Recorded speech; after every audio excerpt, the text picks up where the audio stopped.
President Joe Biden's trillion-dollar infrastructure bill is in the House of Representatives now. If passed, millions of taxpayer dollars will be granted to cities across the nation. Channel 3's Joy Dukes found out how Chattanooga leaders say they'd use those dollars to further their plans for upgrades. Joy? Yeah, Greg, it's unclear exactly how much money from the infrastructure deal would go to each city, as it is currently still in talks up in Washington. But city officials tell me if it passes, those federal dollars will couple nicely with the $40 million that Mayor Tim Kelly has already proposed for road repaving and improvements in his recently released city budget. The quality of our roads has declined. It's a decline Joan Bickerstaff says she's noticed as a Chattanooga native who's driven the city streets. It didn't seem to be a big problem in the past, but lately it seems like they haven't been fixing them as fast as they used to.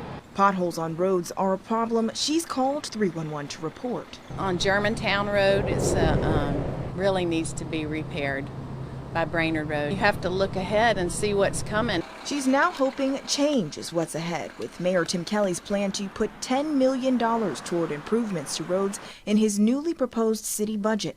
So we are committing to $10 million a year for 4 years. That's our plan and our capital plan. So $40 million additional dollars going into paving will transform the way that we move about our city. While it's a 58% increase in spending on roads, Chattanooga city officials are also hoping Congress will soon reach a consensus of passing its $1 trillion infrastructure spending package. Extra investment by the federal government into infrastructure, into highways, into things like broadband that could be transformative for our community. Joda Tongnap-Nua, Chief Policy Officer for the City of Chattanooga, tells Channel 3 they've estimated making improvements to all roads in the city would cost more than $100 million.